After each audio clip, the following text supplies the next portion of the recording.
सुस्वागतम मित्रों। पहले पार्ट में हमने जहां अपने शास्त्रों के इतिहास और उनके अस्तित्व के बारे में बात की थी, वहीं अब आगे हम इस वीडियो के माध्यम से ये समझने की कोशिश करेंगे कि हमारे श्रुति शास्त्र या वेद क्या होते हैं और उन वेदों में किस प्रकार का ज्ञान मौजूद है।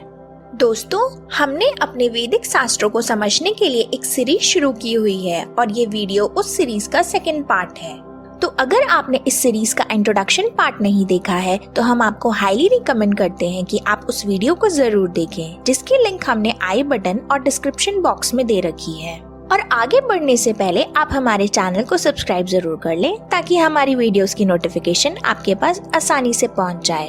तो स्वागत है आपका हमारे यूट्यूब चैनल पे और हम ये उम्मीद करते हैं कि आपको हमारा ये वीडियो पसंद आए। दोस्तों, अब जैसा कि हमें पता है कि वेद 4 प्रकार के होते हैं, ऋग्वेद, यजुर्वेद, सामवेद और अथर्ववेद। पर ये वेद है क्या? इनमें किस तरह का ज्ञान पाया जाता है? चलिए इसको समझने की कोशिश करते हैं। हर वेद के अंदर हमें 4 मुख्य चीजें मिलती हैं, जिनके नाम है संहिता, ब्राह्मणस, आरण्यका और उपनिषद। अब आइए इनको समझते हैं कि ये क्या होते हैं। संहिता हिंदू धर्म के पवित्र और सर्वोच्च धर्म ग्रंथ और वेदों के मंत्रों वाला खंड है। इनकी भाषा वैदिक संस्कृत में होती है और 4 वेद होने की वजह से 4 संहिताएं भी होती हैं, जैसे ऋग्वेद संहिता, सामवेद संहिता, यजुर्वेद संहिता और अथर्ववेद संहिता। अब बात करते हैं ब्राह्मणस की। ब्राह्मण ग्रंथ मुख्य रूप से ब्राह्मण संस्कारों और अनुष्ठानों के प्रदर्शन के लिए निर्धारित नियमों से संबंधित ग्रंथ हैं। इनमें मुख्य रूप से देवताओं से जुड़े हुए यज्ञों के नियम और अधिनियम बताए गए हैं और हर वेद के पास एक या उससे अधिक ब्राह्मण ग्रंथ है। अब बात करते हैं आरण्यका की। आर्णव वैदिक साहित्य का तीसरा हिस्सा है। इनमें दर्शन और ज्ञान की बातें लिखी हुई हैं। आर्णव का मुख्य विषय यज्ञ भागों का अनुष्ठान न होकर अनुष्ठानों की आध्यात्मिक शिक्षा पे ज्यादा केंद्रित है और इनमें प्राण विद्या का विशेष वर्णन हुआ है। अब अंत में बात करते हैं उपनिषद की। उपनिषद वेदों के सबसे महत्वपूर्ण हिस्सों में आते हैं। इनमें परमेश्वर, परमात्मा और आत्मा के स्वभाव और उनके बीच के संबंधों का बहुत ही दार्शनिक और ज्ञान पूर्वक वर्णन दिया गया है।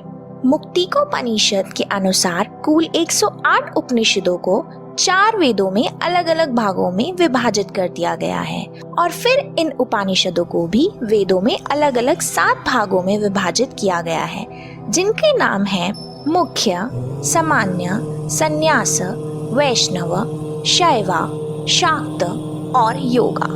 अब हम बात करेंगे वेदों के बारे में और जानने की कोशिश करेंगे कि ये वेद आपस में किस तरह से भिन्न हैं। चलिए शुरुआत करते हैं ऋग्वेद से। ऋग्वेद हिंदू धर्म के सबसे आरंभिक ज्ञान के स्रोतों में से एक है। ऋग्वेद मुख्य रूप से हमें विज्ञान के बारे में बताता है और इसी कारण से इसे विज्ञान कांड का ग्रंथ भी कहा जाता है। विज्ञान में ज्ञान, कर्म, उपासना सभी विद्यमान रहते हैं।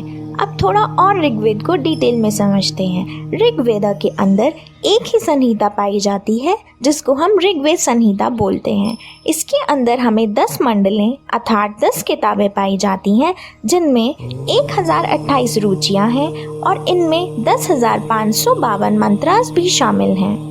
अब ऋग्वेद के अंदर 2 ब्राह्मणस पाई जाती हैं, जिनके नाम है ऐतरेय ब्राह्मण और कौशितकी ब्राह्मण। इसी तरह ऋग्वेद के अंतर्गत 2 आरण्यक पुस्तकें पाई जाती हैं, जिनके नाम है ऐतरेय आरण्यका और शंकायना आरण्यका। अब अंत में ऋग्वेद के अंदर कुल उपनिषदों की संख्या 10 है, जिनको ऋग्वेद के अंदर अलग अलग भागों में विभाजित किया गया है। अब ऋग्वेद के अंदर मुख्य देवताओं जिनकी पूजा आराधना की जाती है, उनके नाम हैं देवराज इंद्र, अग्निदेव, वरुण देव, सूर्य देव और वायुदेव। ऋग्वेद के अंदर पुरुष और स्त्री ऋषियों की व्याख्या भी मिलती है, जिनका नाम है ऋषि अंगिरा, ऋषि अगस्त्य, ऋषि वशिष्ठ। पर ऋग्वेद के अंदर एक विशेष पुजारी होते थे, जिनको हाथ के नाम से जाना जाता था। वे एक विशेषज्ञ थे जो ऋग्वेद के मंत्रों का पाठ करवाते थे ताकि देवताओं के परम उपदेश प्राप्त हो सके।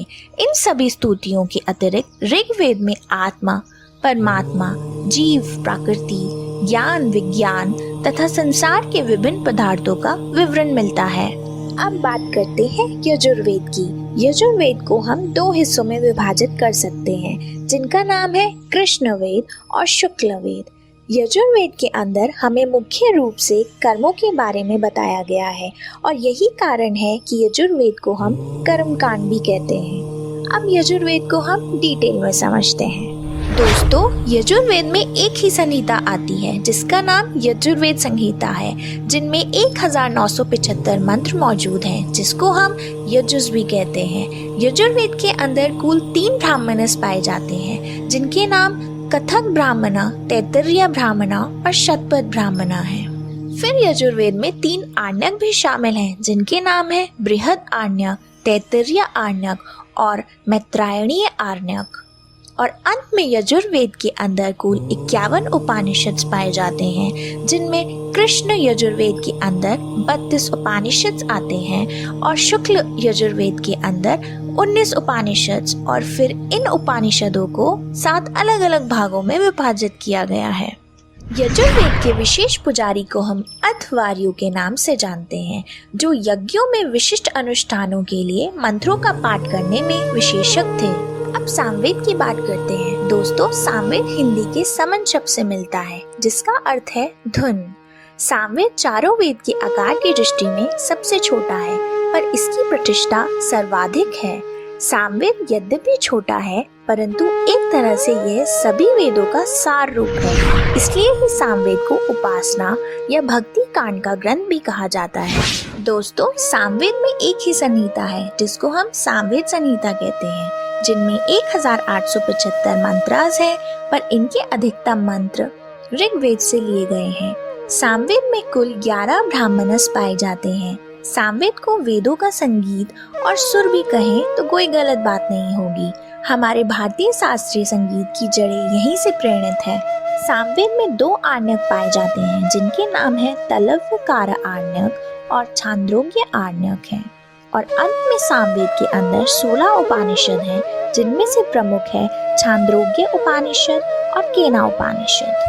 सामवेद का वर्णन हमें भगवत गीता में भी देखने को मिलता है, जहाँ 10वें अध्याय के 22 श्लोक, जिनमें लिखा है वेदानाम सामवेदोस्मि देवानामस्मि वासव इंद्रियाणाम मनश्वास्मि भूतानामस्मि चेतना, जिसका अर्थ है भगवान श्री कृष्ण खुद को वेदों में सामवेद बुलाते हैं। सामवेद के एक विशेष पुजारी को हम उद्गात्र के नाम से जानते हैं। वह एक विशेषज्ञ गायक होते थे, जो मंत्रों को गाकर देवताओं को आमंत्रित करते थे, ताकि देवताओं की कृपा प्राप्त हो सके। दोस्तों, अब अंत में हम बात करते हैं अथर्ववेद की, जिसको हम ब्रह्मवेद के साथ साथ ज्ञान कांड भी कहते हैं। अथर्ववेद में एक संहिता है, जिसको हम अथर्ववेद संहिता कहते हैं। अथर्ववेद संहिता के बारे में कहा गया है कि जिस राजा के राज्य में अथर्ववेद जानने वाला विद्वान शांति स्थापन के कर्म में निरंतर लगा रहता है, वहाँ राष्ट्र उद्र रहित होकर निरंतर उन्नति करता है। अथर्ववेद संहिता में कुल 736 ज्ञान के साथ साथ 6077 मंत्रास भी शामिल हैं। इस संहिता में हमें अपने स्वास्थ्य और चिकित्सा का ज्ञान मिलता है, इसलिए इसको हम भाईसज्य वेद भी कहते हैं। इस वेद में बस एक ब्राह्मणा है, जिसको हम गोपद ब्राह्मणा कहते हैं। साथ ही इस वेद में कुल 31 उपनिषद मौजूद हैं, पर आर्ण्यक की जानकारी न के ही बराबर है, या हम ये कह सकते हैं कि वे समय के साथ साथ विलुप्त हो चुकी हैं। अथर्ववेद में हमें प्रमुख रूप से विभिन्न प्रकार के रोगों की निवृत्ति, बंधन से मुक्ति, सुख प्राप्ति, ब्रह्म विद्या, ब्रह्मचर्य के बारे में जानकारी मिलती है, जिसका अध्ययन करके हम मनुष्य अपना और अपनों की जीवन शैली को बदल सकते हैं। दोस्तों, अब कई लोगों को ये कंफ्यूजन होगी कि ठीक है, वेद क्या होते हैं ये तो उन्हें पता चल गया, पर ये उपवेद क्या होते हैं। तो दोस्तों, हिंदू धर्म के 4 मुख्य माने गए वेदों से निकले हुई शाखाओं रूपी वेद ज्ञान को हम उपवेद कहते हैं। उपवेद भी 4 प्रकार के हैं, जिनमें ऋग्वेद से आयुर्वेद उपवेद शामिल है, जिनका अर्थ है जीवन से संबंधित ज्ञान।